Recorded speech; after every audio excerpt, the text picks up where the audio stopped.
Good evening dear students, welcome back to in another video. आज हम start करने वाले हैं प्रेजेंट कंटिन्यूस टेंस। इससे पहले की वीडियो हम प्रेजेंट इंडेफिनिट टेंस को बहुत अच्छे से सीख चुके हैं। आई होप, मैं उम्मीद करता हूँ कि आप लोगों को अच्छे से समझ में आ गया होगा। इस वाली वीडियो हम सीखेंगे present continuous tense. Present continuous tense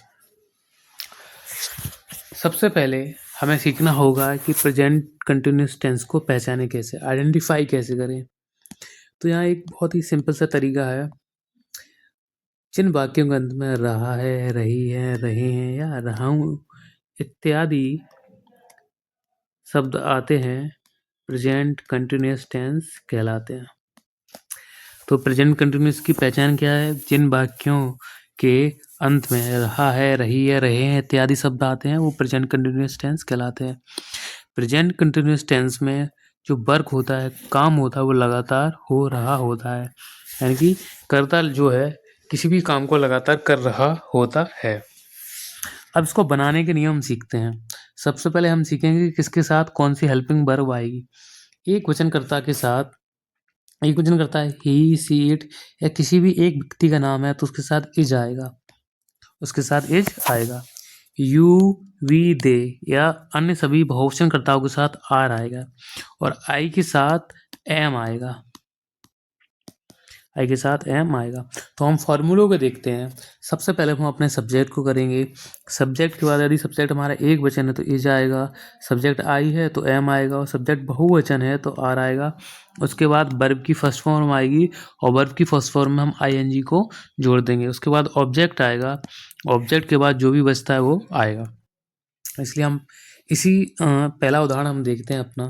Raman school जा रहा है। तो रमन एक वचन है तो रमन के साथ क्या आएगा? इज, रमन।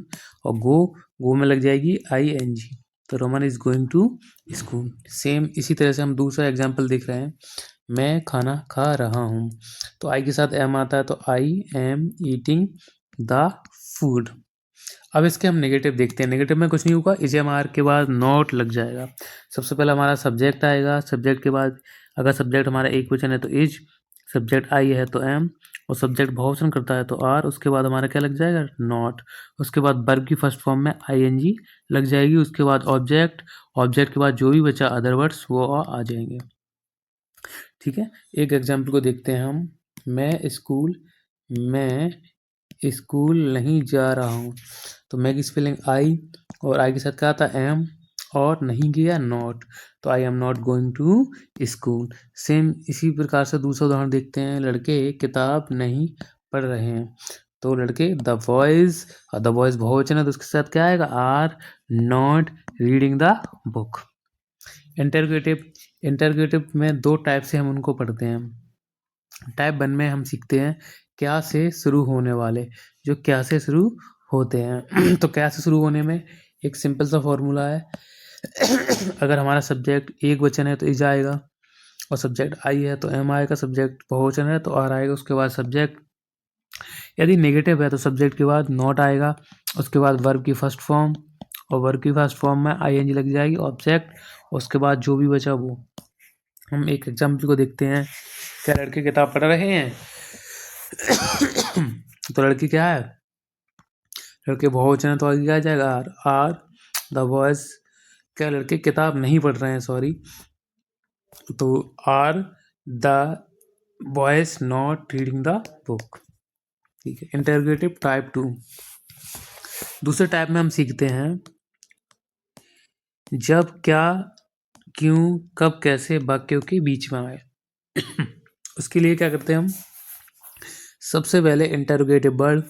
अगर इंटरोगेटिव वर्ड के बाद हमारा सब्जेक्ट एक वचन है तो इज आएगा, आई है तो एम आएगा और बहुवचन है तो आर आएगा। उसके बाद सब्जेक्ट, अगर सब्जेक्ट के बाद नेगेटिव है तो सब्जेक्ट के बाद ही नॉट आएगा। उसके बाद वर्ब की फर्स्ट फॉर्म प्लस उसमें आईएनजी प्लस ऑब्जेक्ट। हम एग्जांपल्स को देखते हैं। तुम कहाँ जा रहे हो? तो इसमें इंटरोगेटिव वर्ड कौन है हमारा? कहाँ। सबसे पहले कहाँ की स्पेलिंग, उसके बाद करता हमारा क्या है? तुम बहुवचन है तो आर आएगा। Where are you going. Same इसी प्रकार से दूसरा उदाहरण देखते हैं हम। राधा खाना क्यों नहीं खा रही है? तो इसमें इंटरोगेटिव वर्ड कौन है हमारा? क्यों। तो सबसे पहले क्यों की स्पेलिंग, और राधा एक वचन है तो आगे क्या आएगा? इज। उसके बाद राधा, और राधा खाना क्यों नहीं खा रही है, तो उसके बाद क्या जाएगा? Not. Why is Radha not eating the food.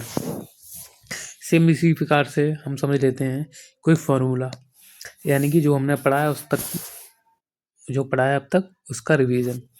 अगर पॉजिटिव वाक्य साधारण वाक्य हैं तो उनमें सबसे पहले सब्जेक्ट आएगा, सब्जेक्ट के बाद यदि करता हमारा एक वचन है तो इज आएगा, बहुवचन है सॉरी आई है तो एम आएगा, बहुवचन है तो आर आएगा। उसके बाद वर्ब की फर्स्ट फॉर्म, और फर्स्ट फॉर्म में क्या लग जाएगी? I N G. उसके बाद ऑब्जेक्ट, और जो भी बचा ओ डब्ल्यू, वो ओ डब्ल्यू। अगर नेगेटिव है तो subject plus is am are plus not plus verb की फर्स्ट फॉर्म, और उसमें क्या लग जाएगी? वर्ब की फर्स्ट फॉर्म में I N G plus object, object के बाद O W. Same question word, यानी कि इंटरोगेटिव में अगर इंटरोगेटिव क्या से शुरू होने वाले हैं तो सबसे पहले इज एम आर आएगा, फिर सब्जेक्ट आएगा प्लस वर्ब की फर्स्ट फॉर्म आएगी, उसमें आई एन जी लग जाएगी। उसके बाद ऑब्जेक्ट, अगर ऑब्जेक्ट है तो ऑब्जेक्ट आएगा, उसके बाद ऑब्जेक्ट के बाद ओ डब्ल्यू। सेम जब इंटरोगेटिव टाइप 2 आएगा तो सबसे पहले इंटरोगेटिव वर्ड, जो भी इंटरोगेटिव हमारे बाकी के बीच में आए वो, अगर इंटरोगेटिव वर्ड के बाद सब्जेक्ट हमारा एक वचन है तो इज आएगा, सब्जेक्ट आई है तो एम आएगा, सब्जेक्ट बहुवचन है तो आर आएगा। उसके बाद सब्जेक्ट आएगा और वर्ब की फर्स्ट फॉर्म आएगी, और फर्स्ट फॉर्म के बाद क्या लग जाएगी? I N G plus object और plus O W, other words question mark. ठीक है, अब हम 2 उदाहरण आपको दे रहे हैं, इनको आपको बनाना है और इनके आंसर्स को कमेंट करना है। सबसे पहले रीता किताब पढ़ रही है, इसको आपको बनाना है। तुम स्कूल नहीं जा रहे, इसको भी आपको बनाना है। इसके आंसर मैं नीचे दे दे रहा हूँ। आंसर बनाने के बाद अपना आंसर को चेक भी कर लेना है।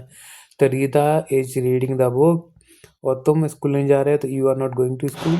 जिन जिनके आंसर ठीक हुए हैं प्लीज़ कमेंट करें कि किस किस का आंसर ठीक हुआ है। उसके बाद आज का कोट है, वेल डन, बहुत अच्छे, और keep practicing these rules to master the present continuous tense.